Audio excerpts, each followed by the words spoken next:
जय हिंद दोस्तों, क्या हाल है। मेरा नाम है राकेश और इनका नाम मतलब पूरा जुगाड़ है, क्योंकि मैंने यहाँ पे मॉनिटर रख लिया, यहाँ पर सीपीयू, सारा कुछ बताता हूँ क्या चल रहा है इस वीडियो में।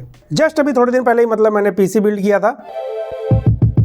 मैंने ऑफलाइन जाके एक और एसएसडी बाय किया जो कि 7000 MBPS के साथ आता है, मतलब फास्टेस्ट कह सकते हैं। पर बाय क्यों किया जबकि इसके अंदर एक ऑलरेडी एसएसडी लगा हुआ है और काफ़ी अच्छा काम कर रहा है, बट फिर भी मैंने बाय किया क्योंकि एसएसडी ऑलरेडी फास्ट ही होती है। हालांकि जो इसके अंदर लगी है तो ये वाला जैसे एकदम सुपर फास्ट वाला भी नहीं है, मीडियम वाला भी नहीं है, थोड़ा नीचे से फास्ट है। एक तो ये था भाई, इसको टेस्ट करना था। दूसरा आज मैं अपनी अल्टो तो नहीं है, ये एक काइंड ऑफ हैरियर है, इसको मैं BMW बनाने वाला हूँ। BMW नहीं, लैम्बोर्गिनी तगड़ी वाली एकदम। भाई बहुत फास्ट है ये, देख रहा हूँ। मतलब लैम्बोर्गिनी क्या होता है अपने को तो एक ही पता है,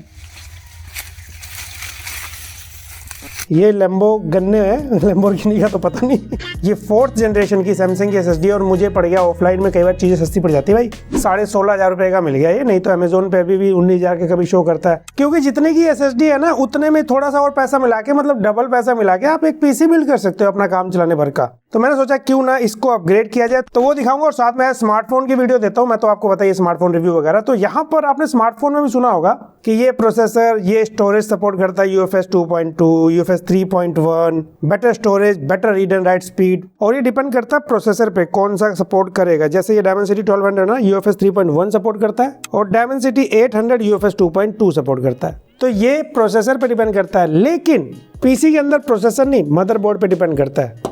ऐसा भेदभाव क्यों है? क्योंकि स्मार्टफोन के अंदर एक्चुअली में प्रोसेसर तो कहना एक वर्ड है, सही वर्ड है नहीं। वो सही वर्ड होता है SoC, सिस्टम ऑन चिप। अब इसका मतलब रैम, GPU, प्रोसेसर सारा कुछ इसी के ऊपर लगा देते हैं और इसको आप अपग्रेड नहीं कर सकते हो, लेकिन पीसी के अंदर ये काम कर सकते हैं। क्योंकि इसके अंदर मदरबोर्ड लगाते हैं, फिर प्रोसेसर लगाते हैं, रैम अलग से लगाते हैं, स्टोरेज अलग से लगाते हैं, तो ये सारी चीज़ें आप अपग्रेड कर सकते हो। लेकिन डिपेंड करता है इसे मदरबोर्ड यहाँ कौन सा क्या सपोर्ट करता है। ऐसा नहीं कि कोई भी मदरबोर्ड लो कुछ भी लगा दो।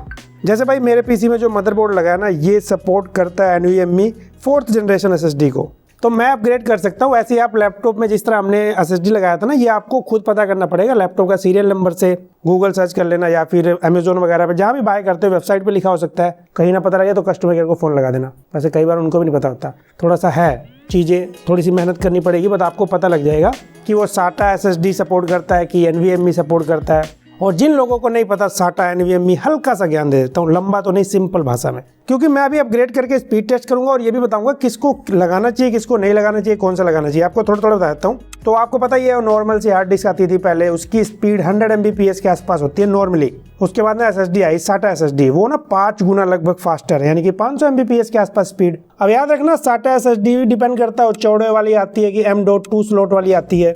और ये जो M.2 सुनते हो ना आप, ये एक स्लॉट है। स्लॉट मतलब क्या कहूँ, ढांचा। जैसे ये स्पेक्स है ना, ऐसे बनाया गया ना कि ये आंखों के ऊपर जाके लगे। अगर मैं इसको यहाँ लगाऊंगा तो नहीं लगेगा ना सही से। और इसके अंदर भी जनरेशन होती है, तो वो जनरेशन वगैरह अलग बात है, लेकिन उससे भी फास्ट आई NVMe SSD। ये और लगभग 5 गुना फास्ट थी, मतलब 500 MBPS SATA SSD से सीधा लगभग 2500 MBPS, यानी कि 2500 MBPS के आसपास। Too much fast. अगर आप नॉर्मल हार्ड डिस्क के कंपेरिजन में 25 टाइम फास्टर हो जाएगा, यानी कि। तो ये आपको पता लगाना पड़ेगा कि आपका पीसी या लैपटॉप जो भी है वो कौन सा SSD सपोर्ट करेगा, अपग्रेड का ऑप्शन है कि नहीं है। तो इस पीसी के अंदर गीगाबाइट कंपनी की जो यहाँ पर SSD लगी हुई है, 1700 MBPS इसकी भाई रीड स्पीड है और राइट स्पीड है 1100 MBPS। तो ये 3 टाइम्स फास्टर है। देखते हैं ये 3 टाइम्स फास्टर एक्चुअल में क्या करता है। ओपन करते हैं इसको। तो पहले सोचा था सैमसंग का बाय करना, 3rd की बजाय मैंने 4th जनरेशन लिया, 980 Pro, ये रहा जनरेशन। अब इन्होंने मेंशन तो किया 7000 MBPS, तो इसका जो रीड स्पीड है ना, तो ये जो मेंशन होता है ना, रीड स्पीड होता है। राइट स्पीड अगर आप देखोगे तो 5100 MBPS है। कितनी मिट्टी आ गई है यार इसके अंदर। ये रही यहाँ पे 2 SSD की जगह, एक खाली एक में लगा हुआ है। एक बार देख लेते हैं भाई पहले वाला किस तरह लगा हुआ है। ये हटाना पड़ेगा क्योंकि ये थर्मल लेयर है, ये हम लोग हटा देते हैं। ओके डन, एंड एक्टिवेट कर देते हैं।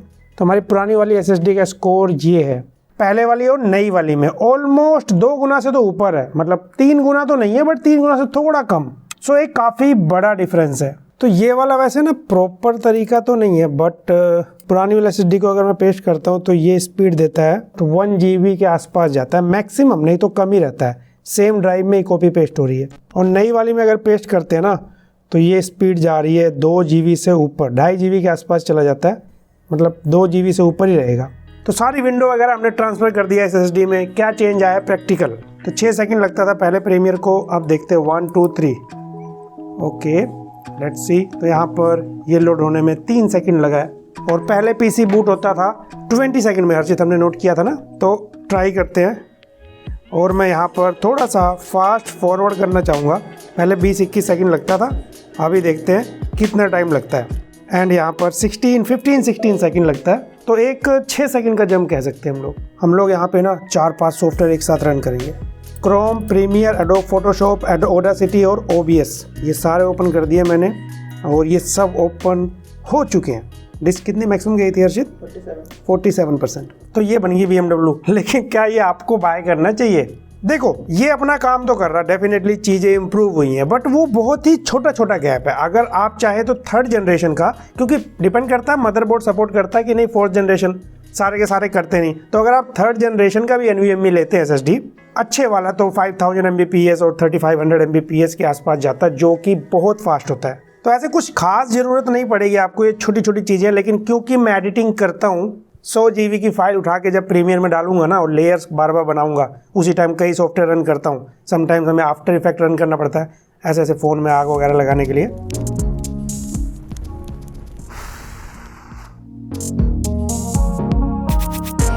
तो उस टाइम हमें एक बूस्ट जरूर देखने को मिलेगा। आज की डेट में भी अगर आप एक बजट वाला 40-50 हज़ार रुपये का मान लो लैपटॉप यूज़ करते हो या सस्ते में PC बिल्ड कराते हो, तो ये जो SATA SSD आती है ना, आपके नॉर्मल काम के लिए, नॉर्मल गेमिंग, अच्छी गेमिंग के लिए काफ़ी है वो।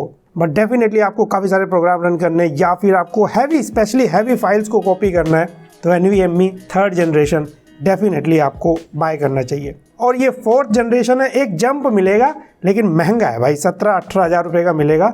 ओवरऑल 3री जनरेशन मस्त है भाई। 4th जनरेशन कुछ ही कामों के लिए है और ये ओवरकिल है, मतलब कोई भी काम करोगे एक लेवल से ऊपर चला जाएगा। तो ये था एक एक्सपीरियंस और छोटी छोटी इन्फॉर्मेशन शेयर किया। आई होप आपको वीडियो पसंद आएगा। वीडियो पसंद आया तो लाइक शेयर सब्सक्राइब करना। मैं मिलता हूँ आपसे अगली वीडियो में।